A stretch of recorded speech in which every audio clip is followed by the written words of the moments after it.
cerca a 500 funciones hepáticas, dentro de las cuales las más importantes tenemos la detoxificación, tenemos el biometabolismo de los xenobióticos, tenemos el procesamiento de los fármacos. Recordemos, y esto lo van a tocar cuando hagan fármaco el siguiente ciclo, primer paso hepático, con los fármacos a través de lo que viene a ser la absorción venosa, terminan en la circulación portal o cava y finalmente van al hígado, se biotransforman y muchos de estos se potencian.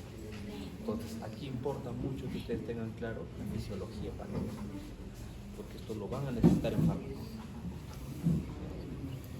Además, habíamos visto en algún momento que el hígado participaba inicialmente en la etapa fetal como un productor de sangre, ¿cierto? De glóbulos rojos. También es importante porque participa en la formación de células formes de la sangre para la coagulación, participa en la coagulación a través de lo que es metabolizar los elementos K dependientes, todos los que dependen de la vitamina K. Y esto lo hace a través de las sales biliares, igualitos, netamente fisiología hepática y biliar. Entonces, estas son cosas que son en grosso los funcionamientos más importantes que tiene el hígado. Si lo vemos desde el punto de vista netamente anatómico, el hígado está ubicado ¿en dónde? Cuadrante superior derecho. Hipocondrio derecho, también cuadrante superior derecho. En esa zona va a estar protegido, resguardado por la parrilla costal. Estamos hablando más o menos desde el séptimo, octavo arco costal del lado derecho hacia abajo. Pero esta ubicación no va a ser estática, va a ser móvil, y esto va a depender mucho de nuestra respiración. Si nosotros inspiramos y hacemos una inspiración máxima, ¿qué es lo que va a hacer el diafragma? Va a bajar el hígado, desplazando lo que está cubierto por la parrilla costal, dejándolo expuesto dentro de la cavidad abdominal. Al revés, si nosotros hacemos una inspiración máxima, el hígado asciende, que va a ir acompañándose con el diafragma y va a quedar completamente resguardado dentro de lo que viene a ser la parrilla costal. Esto tiene en cierta forma implicancia, y esto lo van a ver cuando hagan medicina de emergencias, cuando hagan cirugía de la parte trauma. El hígado es un órgano que se lesiona bastante. Cuando nosotros normalmente evaluamos un paciente con algún tipo de lesión externa costal del lado derecho, a partir del séptimo arco costal hacia abajo, ya no pensamos en una lesión pulmonar. Ya sale de nuestra órbita una lesión pulmonar. Pensamos más en una lesión hepática. Si a ese nivel palpas una fractura costal, inmediatamente lo que tienes que pensar es que hay una lesión hepática, más que pensar en una lesión pulmonar, precisamente por la ubicación que tiene. ¿Ya? Ahora,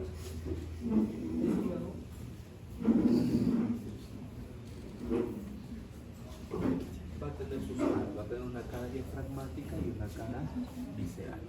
La cara diafragmática, que es más que todo la cara superior, va a ser lisa y es la que va a estar en contacto con el diafragma, mientras que la cara visceral va a tener en su superficie las impresiones de los órganos con los cuales tiene contacto. No tiene una impresión renal, tiene una impresión gástrica, etc. Además, en la cara visceral vamos a poder diferenciar sus distintas cisuras o fisuras, siendo la más importante la cisura sagital y la cisura umbilical, además de las que vienen a ser la cisura para la porta hepática. Sobre la cisura sagital vamos a tener apoyado a la vena cava inferior y a la vesícula y su vía biliar, mientras que en la cisura umbilical vamos a tener relacionado con el ligamento redondo, que no es otra cosa que un vestigio de lo que alguna vez fue la vena umbilical, ¿no? En la etapa fetal. Y al centro, lo que viene a ser en la zona de la porta hepática, la triada portal. ¿Qué es la triada portal? Porta hepática, arteria hepática y conductos hepáticos.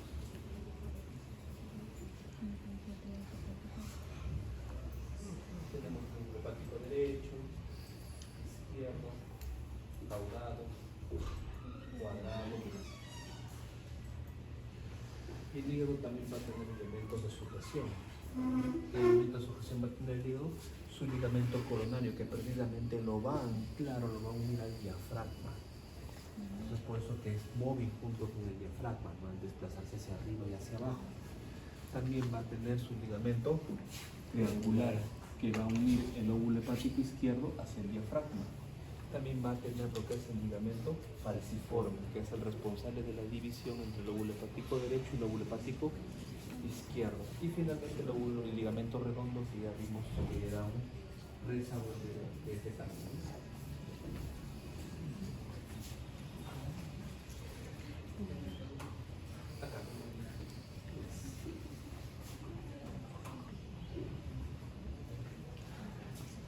Dentro de lo que viene a ser la superficie del hígado, la cara diafragmática va a tener contacto con el diafragma, generando un espacio que es un espacio virtual.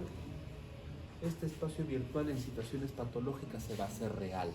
¿En qué situaciones patológicas pasa esto? Cuando hay abscesos hepáticos. Solamente los abscesos hepáticos son colecciones que se van a dar entre la zona de la cápsula del parénquima hepático y principalmente se van a depositar en la porción superior. Ahí este espacio se va a separar y se va a hacer real. 2. Cuando por alguna razón se genera aire o gas dentro de la cavidad abdominal fuera del lumen intestinal. ¿Cuándo pasa esto? Cuando hay rupturas de víscera hueca. Se perfora el estómago, se perfora el duodeno, el intestino delgado, el intestino grueso.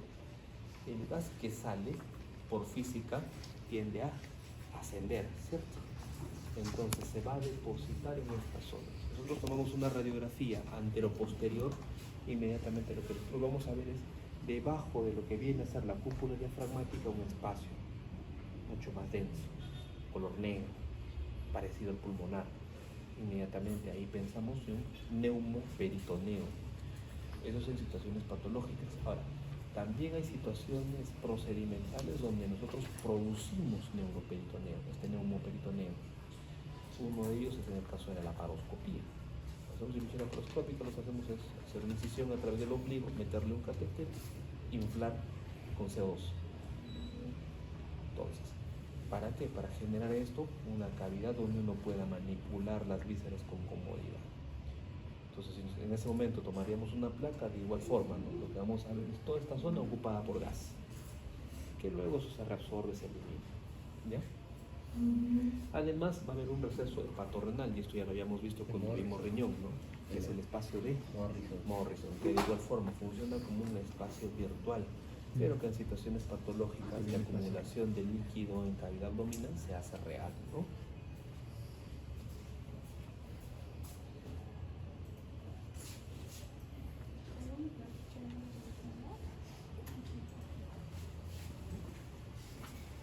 Existen dos tipos de clasificaciones anatómicas bastante usadas. Una es la descriptiva, morfológica, que es la que hemos hecho, ¿no? Donde tenemos lóbulo hepático derecho, lóbulo hepático izquierdo, lóbulo caudado, lóbulo cuadrado. Y eso ya lo hemos visto hacia atrás. Luego viene la división funcional de Coinaud, Coinaud-Bismuth, que son un par de franceses que estudiaron mucho la división hepática a nivel funcional. Y ellos encontraron a través de la disección de cadáveres de que tanto la vena cava como la porta a nivel intrahepático tenían una división cuasi segmentaria. Tenían ramas específicas para ciertos sectores del hígado. Entonces, cuando terminaron de hacer la disección, se dieron cuenta de que el hígado estaba dividido en segmentos. Estos segmentos son 8, siendo de estos segmentos hepáticos 7 los que son visibles en la cara anterior y en su cara diafragmática, y uno que está escondido, que lo podemos ver en su cara visceral. Entonces, los lóbulos que pertenecen al lóbulo hepático, los segmentos que pertenecen al lóbulo hepático derecho son los segmentos 2 y 3. En el lóbulo hepático izquierdo está todo el resto. Comenzaremos 4, 5, 6, 7 y 8. Estando ahí relacionado a la vesícula. ¿En la parte de acá no sería la derecha? Por eso, derecho. No, lo dijo al revés. Los pusimos en la derecha. Entonces el lóbulo hepático izquierdo, 2 y 3, lóbulo hepático derecho, todo el resto. Lóbulo hepático derecho, 4, 5, 6, 7 y 8. Siendo la vesícula biliar, o estando ubicada la vesícula biliar entre los segmentos 4B y 5, también conocida como línea de Cantley. ¿Ya?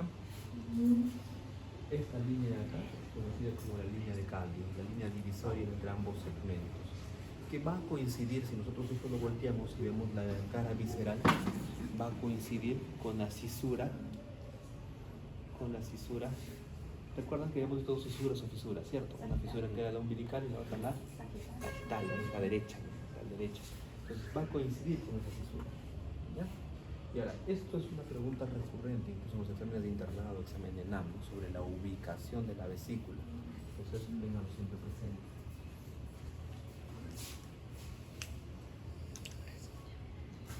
Entonces, cuando Coilot y Bismuth hicieron sus disecciones, lo que identificaron fue lo siguiente: que la cava, principalmente la cava, tenía tres ramas, tres afluentes, que eran la hepática derecha, la hepática intermedia y la hepática izquierda. Se dieron cuenta como la hepática derecha tenía ramas específicas para los segmentos 5, 6, 7 y 8, mientras que la intermedia trabajaba con 4, 1, 5 y 8, y la hepática izquierda con 2, 3 y 4. Y que esa misma división que le generaba la cava inferior colaboraba la porta.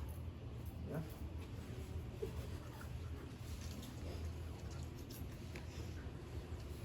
Si hablamos de la irrigación del hígado, el hígado principalmente está irrigado por la arteria hepática, ¿cierto? Ahora, la arteria hepática va a provenir del tronco celíaco como arteria hepática común. Esta se va a continuar y se va a convertir en hepática propia. Y la hepática propia se va a dividir en hepática derecha y en hepática izquierda. Si esto lo complementamos, de la hepática derecha, ¿qué sale? La gástrica derecha, que se va a anastomosar con la gástrica izquierda para irrigar la curvatura menor del estómago. De la hepática común va a salir la gastroduodenal, que va a generar una rama gastroepiploica derecha, que se va a anastomosar con la gastroepiploica izquierda, que viene de la esplenic, generando la irrigación para la curvatura mayor del estómago, ¿no? Entonces ahí tenemos asegurado un poco más del 80% de la irrigación del estómago, ¿no? Que sobre todo es la doble irrigación para la zona funcional del estómago, tanto lo que es cuerpo y pilo.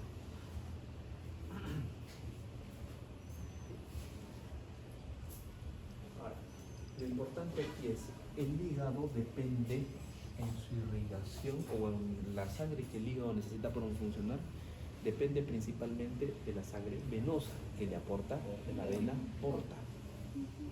Y en un 20% depende de sangre arterial. Por tanto, sobre todo para nosotros, cuando los cirujanos, da más miedo rasgar la porta que llevarse de encuentro la hepática.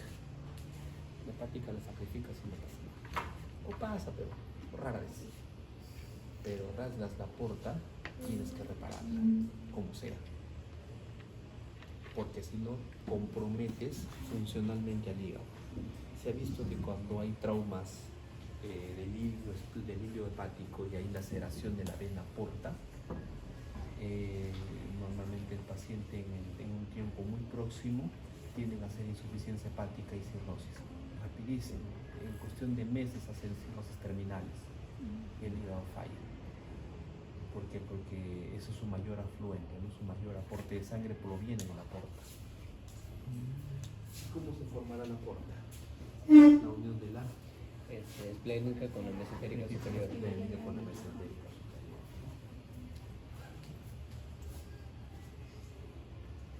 Ahora, la porta, si bien es cierto, es un vaso prominente, es un vaso grande, es un vaso muy importante, tiene un curso corto, tanto así que más o menos tiene un curso de 7-8 centímetros. Y en todo ese trayecto va por dentro del ligamento hepatoduodenal. Y si nosotros recordamos, los elementos de sujeción del duodeno eran dos ligamentos. El hepatoduodenal y el de el Treitz. ligamento de Treitz, ¿cierto? El ligamento de Treitz, que nos sirve para dividir el aparato digestivo en alto y bajo, ¿no? Sobre todo para definir situaciones patológicas. Imaginemos, hemos frente a una hemorragia digestiva, la forma en cómo definimos si es una hemorragia digestiva alta o baja es a través si el sangrado se origina antes o después del ángulo de Treitz. Y el ángulo de Treitz lo determina el ligamento de Treitz, ¿no? Ahora, y la importancia del ligamento hepatoduodenal vendría a ser que dentro de este no solo sujeta el duodeno, sino también transita la vena porta.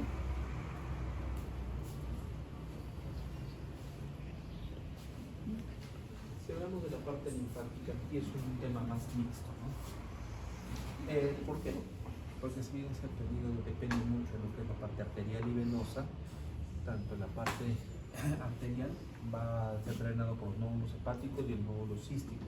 El nódulo cístico tiene un nombre, que es el nódulo de Mascagni. Es el nombre del nódulo del ganglio cístico. Y a nivel hepático tenemos las venas suprahepáticas, que va a tener los ganglios linfáticos frénicos superiores, frénicos inferiores, pilóricos, que terminan drenando en los nódulos celíacos o ganglios celíacos que están alrededor del tronco celíaco. Estos van a drenar en la cisterna de Pequet y finalmente en el conducto torácico, siguiendo todo el camino que ya conocemos hasta el ángulo yugulo-subclavio, ¿no?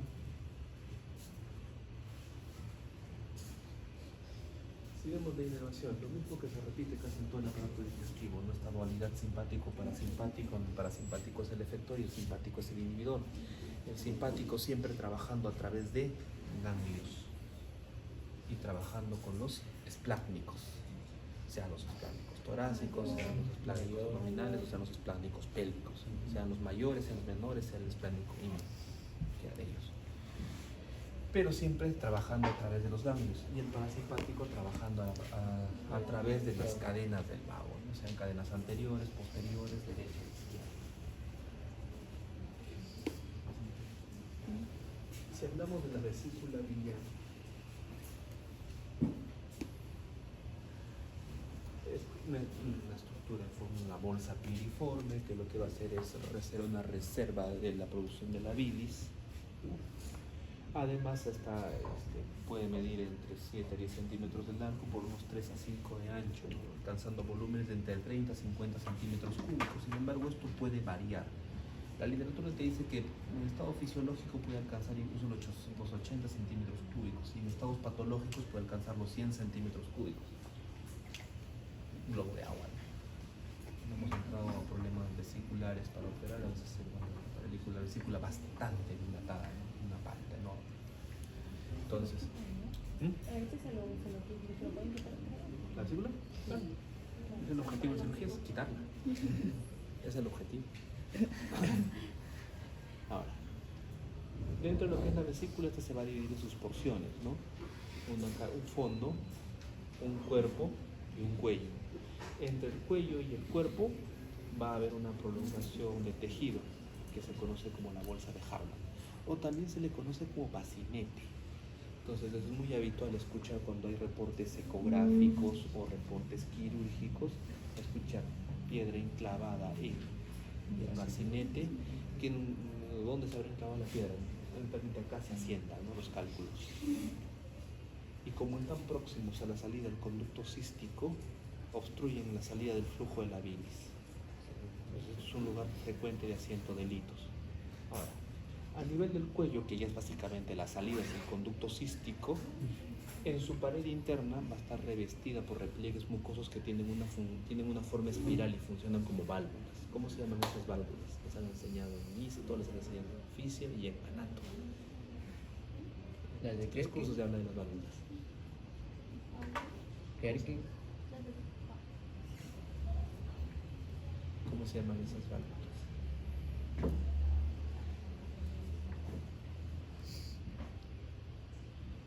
Que son muchas cosas de histo. En histo también, esto se ve más todavía. Las de Kerkin, nada, pliegues. Que el intestino, válvulas de Heister, ¿no? Las válvulas de Heister que tienen una forma espiral a lo largo de todo el trayecto del conducto cístico. ¿Y para qué sirve esto? ¿De qué función tiene?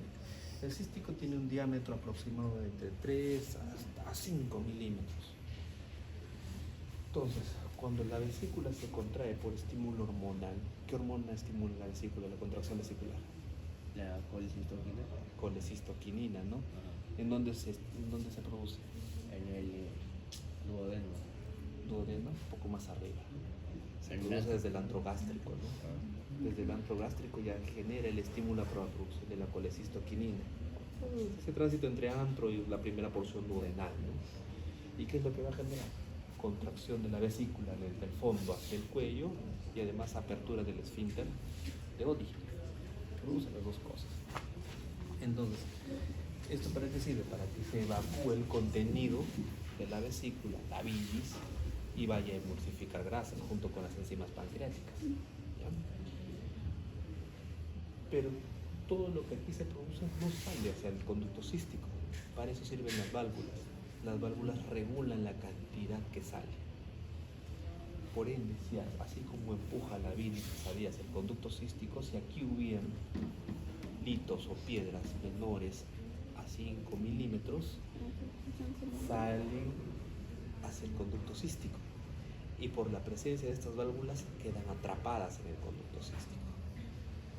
Muchas veces quedan atrapadas acá y generan bloqueo de la salida del flujo biliar y por ende un proceso inflamatorio retrógrado, porque ya no tiene por dónde evacuar la bilis, se asienta. Pegado al conducto cístico va la arteria, como se comprime, queda afectada la irrigación de la pared vesicular. Entonces, a veces en el tránsito del proceso inflamatorio incluso se produce la gangrena de la pared vesicular por compresión arterial, por compresión vascular. Entonces es un poco como parte de la acá se mezcla la anatomía y la fisiología para explicar un poco la patología.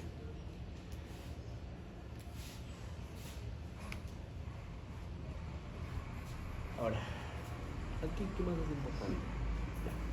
El conducto cístico, ¿con qué se va a unir? Con el Hepático común, ¿no? Y hacia abajo va a formar el conducto colédoco, ¿no? La vía biliar principal. Y el colédoco finalmente va a terminar desembocando en la ampolla de Vater, ¿no? Junto con el conducto de Wilson, que se da más o menos hasta el 70-80% de casos, ¿no? Un 20% pueden desembocar por separado, ¿no? No juntos, no por separado, en un doble sistema.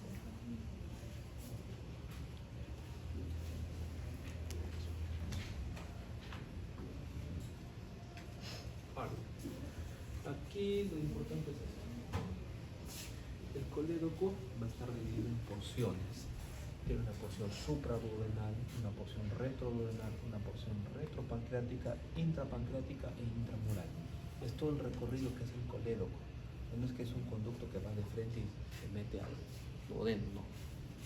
Tiene un trayecto que normalmente se va a relacionar mucho con el páncreas, con la cabeza pancreática, con el cuello pancreático.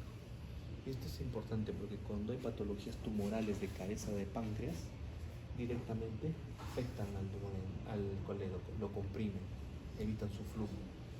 Entonces, normalmente cuando un paciente hace ictericia en el contexto del cáncer, sospechamos de compresión de la vía biliar. Compresión de la vía biliar precisamente porque queda rodeado por todo el tejido tumoral alrededor y eso lo comprime. Y la porción aquí intramural, que ya es netamente la porción que está dentro de la ampolla de Vater en la pared duodenal.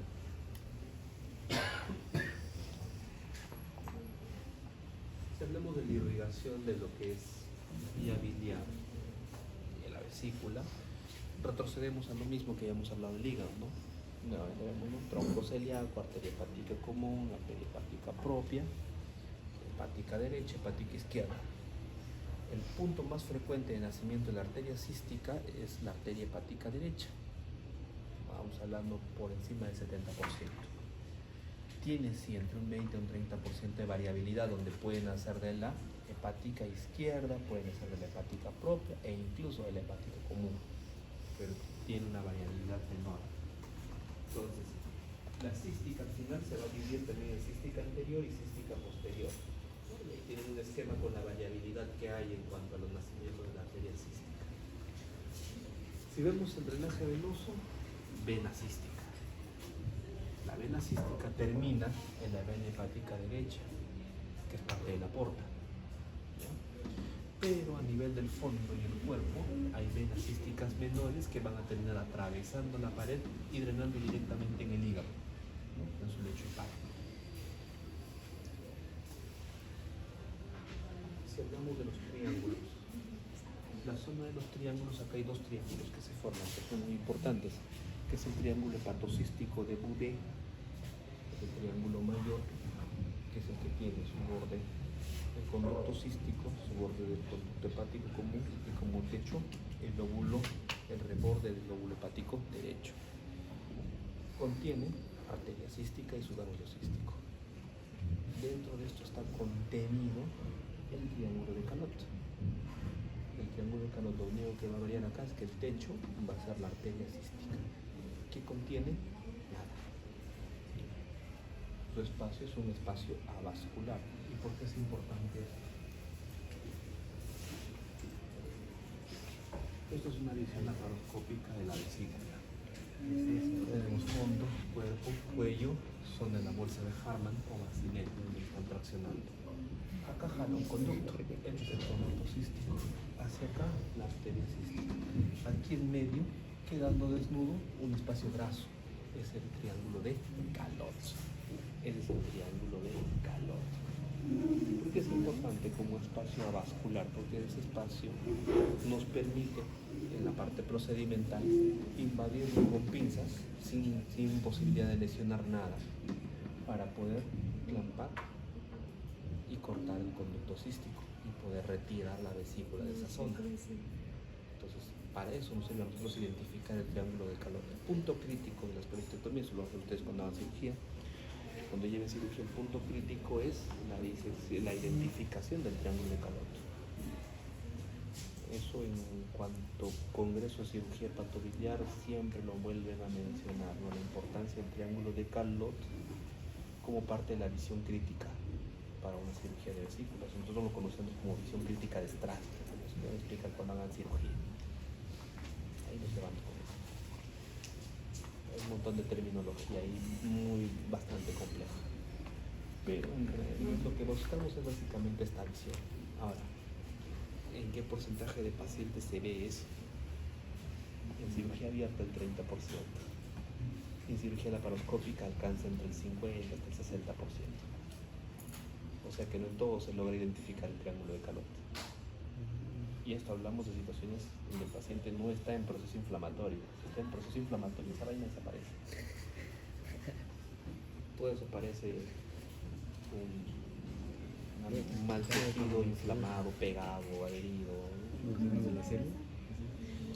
El tejido graso se deposita alrededor y descontra esta zona, ¿no? Pero diseccionándolo tú puedes volverlo a evidenciar, ¿no? Así no está. Aquí lo único que altera es el proceso inflamatorio, porque engrosa todo el tejido, esto se vuelve como cartón. La grasa se vuelve como cartón. Entonces lo oculta, lo oculta. ¿Cuál es el problema? Que esto no lo ves, no ves la vía biliar principal, y cuando haces tracción sostenida para poder tratar de identificarlo, sin que jalas la vía biliar principal, te la llevas para ahí. Y muchas veces lo confundes con el cístico, clampas, lo cortas. Y cuando te das cuenta, dices, ay carajo. La bilis empieza a salir, pues no. Y cuando te das cuenta, hay continuidad hacia el hígado, y dices, bueno, me acabo de llevar la vía biliar. ¿Cómo es en idioma enfocados? No, normalmente en los congresos de ahí de cirugía eso lo plantean como una película de terror, ¿no? Es el terror de todos los cirujanos, ¿no? No hay cirujano que en toda su etapa, en toda su vida no se haya llevado una vía biliar. Es ¿Lo parte dicen al de... paciente o no lo dicen? No, sí, le tienes que decir. ¿Por qué? Porque la reparación va a implicar el uso de drenes. O sea, tiene que saber lo que tiene. Ahora, muchas veces dentro de la parte preoperatoria se le explica al paciente que si está entrando en un contexto de proceso inflamatorio agudo, la posibilidad de lesión biliar es alta.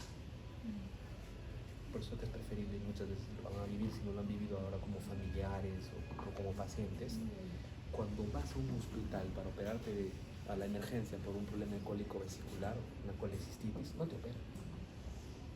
Lo que hacemos es enfriarlo. Nosotros aquí ya vamos a enfriarlo, bombardearlo con antiinflamatorios y antibióticos para bajar el proceso inflamatorio, y diferimos la cirugía para unas 2, 3 semanas, un mes, con el proceso inflamatorio allá disminuido. Y eso se le explica al paciente. No, algunos no explican, le dan nomás, lo botan a su casa. Prefiero explicarlo. ¿Por qué? Porque si en ese contexto nosotros entramos a operarlo, no vas a reconocer nada, y la posibilidad de lesionar la vía biliar es muy alta. Hay momentos en los que sí te puedes correr el riesgo, sí, cuando no va a bajar la inflamación, cuando no baja con sus cálculos grandes, no baja. Se impactan ahí, no baja el proceso inflamatorio, es más, el cuadro empeora. Entonces, riesgo-beneficio, ¿no? El beneficio supera el riesgo. Ahí ya cuando vayan al hospital y pasen su rotación de cirugía conmigo, les explicaré todo eso. Porque es todo un tema. Es todo un tema. Ya, entonces, en cuanto a lo que es hígado y la importancia, ¿no? Si la concentración y irrigación si hablamos de la parte linfática, básicamente recordamos un poco lo que es el drenaje linfático del estómago. Van a compartir casi las mismas estructuras, ¿no? Hablamos de los ganglios gástricos izquierdos, císticos, celíacos, hepáticos, frénicos. Comparten muchas estructuras.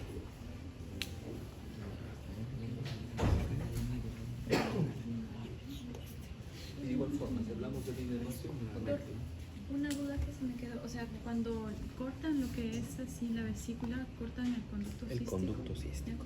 Sí, es que nos confundió porque dijo si es que cortan el conducto cístico, pues afecta al... No, el colédoco. Al colédoco, es que lo dijo cístico. Entonces, mira, vesícula, Sí. cístico, colédoco. Lo que tratas de proteger es la indemnidad de la vía libre colédoco, principal, que o es sea, el colédoco. Ajá. El cístico Eso se lo corta. proteges.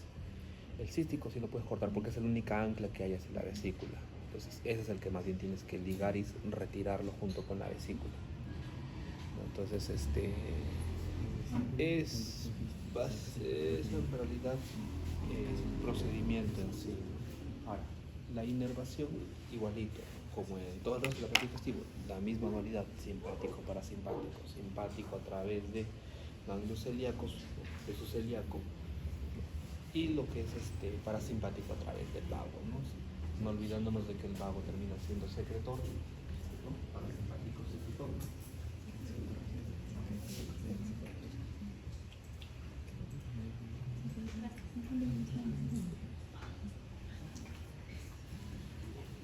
Y esto es un repaso rápido con lo que han hecho en estructura y función 1, ¿no? Ya recuerdo. Ya me acuerdo. Entonces, no olviden, mira, el páncreas primero está ubicado detrás del estómago, ¿no? En la transcavidad de los epiplones. 2, si lo vemos anatómicamente, está apoyado más o menos sobre la zona de L2, ¿no? Por delante de lo que viene a ser la arteria aorta y la vena cava inferior. 3, está relacionado con el nacimiento y el trayecto de la arteria mesentérica superior y con el nacimiento de la vena porta. Ahorita vamos a ver esto, ¿okay? Lo vamos a desmenuzar en parte por parte. Lo otro, el páncreas es importante porque tiene dos funciones, una función exocrina y una función endocrina. Exocrina liberando enzimas para la emulsión o digestión de las grasas, principalmente. Y endocrina a través de lo que viene a ser la función hormonal, ¿no? De acuerdo a las estirpes celulares, producción de insulina, somatostatina, glucagón, grelina, polipeptido pancreático, lo que quieran.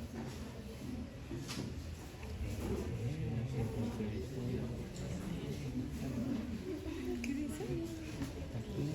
La canción de... Les hemos jugado la mitad del examen en casa. ¿Qué cuál era para los chicos? Los más felices. Estaban contentos escuchando Triángulo de Calor. Ya. En un corte parasagital, lo que vamos a tener en cuenta es esto. ¿Qué arterias están? La aorta. La aorta. ¿Y esta? La Mesentérica superior. ¿Se recuerdan de la pinza ortomesentérica? ¿Qué iba por el medio? La vena. Vena hepática izquierda. Vena renal, Renal izquierda, renal ¿no? izquierda. El duodeno, y aquí haciéndole un surco al páncreas a nivel del cuello pancreático. Entonces, el haber revisado antes la pinza ortomesentérica nos ayuda a entender un poco la visión de este tipo de cortes, ¿no? De este corte parasagital. Es por eso que les decía que el páncreas se relaciona con el nacimiento de la arteria mesentérica superior. Además se va a relacionar con el nacimiento de la porta hepática. ¿Por qué? Porque detrás del cuello pancreático se va a dar la unión esplénica con mesentérica superior para formar la porta.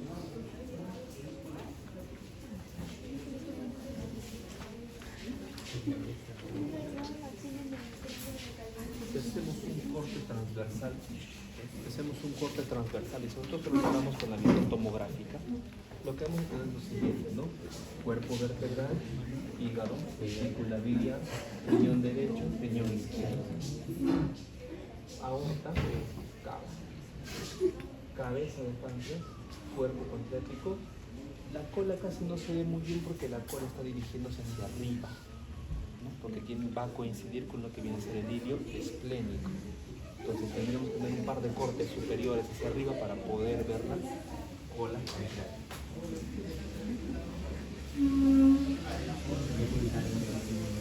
Si hablamos del tema de las partes del páncreas, vamos a ver cabeza, cuello, cuerpo y cola. Y de la cabeza una proyección que es antero-inferior, que viene a ser el proceso uncinado o gancho pancreático.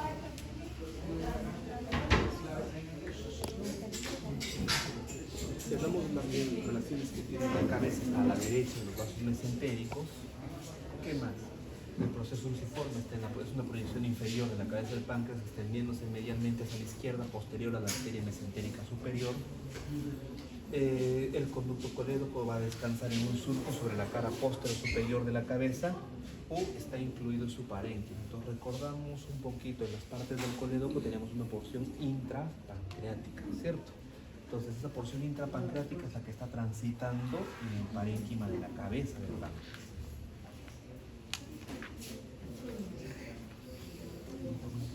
Y el cuello, ¿no? Lo que les había mencionado, oculta los vasos mesentéricos superiores que forman un surco en su cara posterior, ¿no? Recuerdan esa imagen parasagittal. ¿Sí? 2. La vena mesentérica superior se une a la forma esplénica posteriormente al cuello para formar la vena porta. Entonces esa unión esplénica mesentérica superior se va a dar justo detrás del cuello pancreático. Entonces, ¿para qué nos sirve ese tipo de referencias? Cuando nosotros lecturamos imágenes, como esa imagen tomográfica, si nosotros ubicamos y tenemos plena visión del cuello pancreático, podemos inferir que si detrás estamos viendo dos vasos llegando, uniéndose, estamos viendo directamente la unión esplénica mesentérica superior. Y probablemente podamos ver en un corte superior el nacimiento de la porta, ¿no? Entonces, nos sirve para poder lecturar imágenes.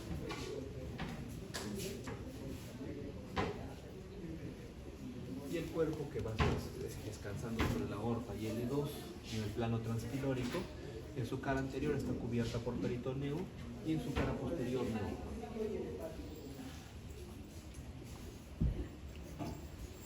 La cola es una pequeña porción, es móvil, y ustedes se recuerdan cuando hicimos los ligamentos que rodean al hilio esplénico, el ligamento gastroesplénico gastroesplénico y el espleno renal, ¿cierto? Recuerden que al borde de lo que pasaba por dentro del hilio, entre las hojas de los ligamentos también había estructuras, siendo en el gastroesplénico estructuras vasculares, las gástricas cortas, también vasitos que pasaban por ahí. Y en el espleno renal pasaba la cola pancreática, o se depositaba la cola pancreática.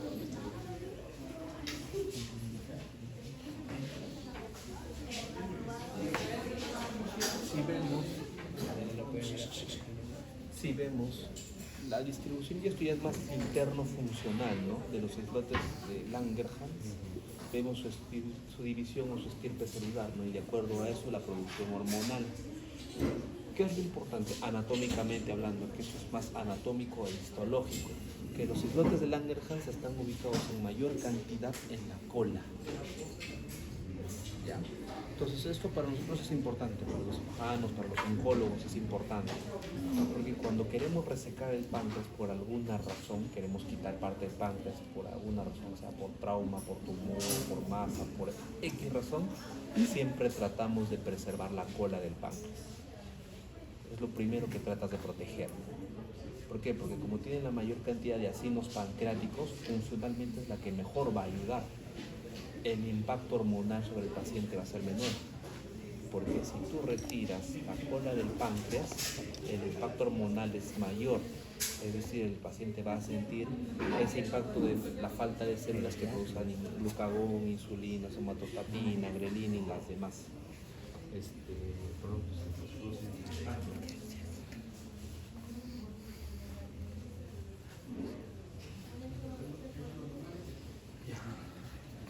Recuerdan las porciones del colédoco: supraduodenal, retroduodenal, intrapancreático, retropancreático, intrapancreático y el intramural, ¿no?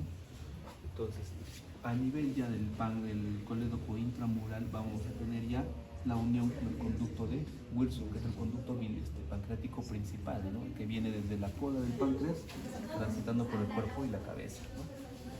Ahora, también va a haber un conducto pancreático accesorio que va a drenar en la papila duodenal menor, que está más o menos 1.5 a 2 centímetros por encima de la papila duodenal mayor, que es el de Santorini, ¿no?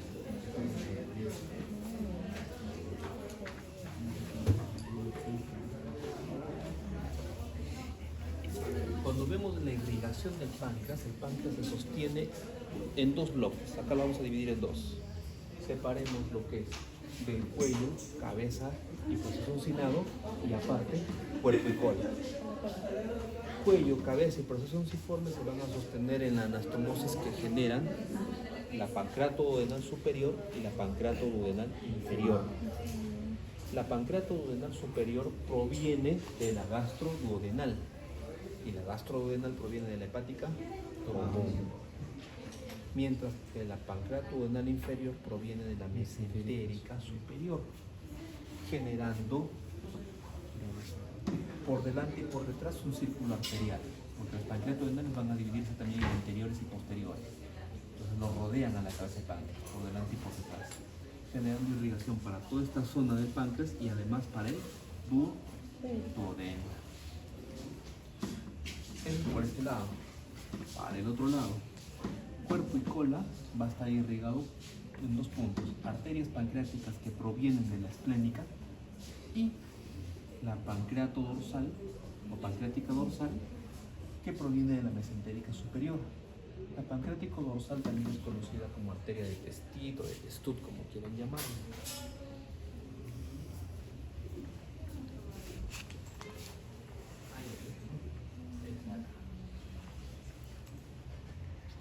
Y si hablamos de drenaje venoso, las venas pancreáticas van a tributar en la esplénica, en la mesentérica inferior, para lo que es cuerpo y cola, y para lo que es cuello, cabeza, proceso uncinado, van a ser las venas pancreato-duodenales superiores e inferiores que van a drenar directamente la vena mesentérica superior.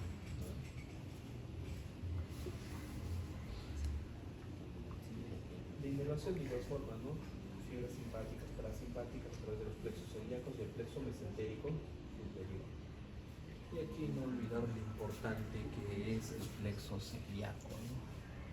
Ganglios celíacos, porque estos van a concentrar las fibras que provienen de los esplácnicos, ¿no? Para generar inervación simpática, y de aquí se van a dirigir para el hígado, la vía biliar, vesícula, páncreas, vaso, estómago, duodeno.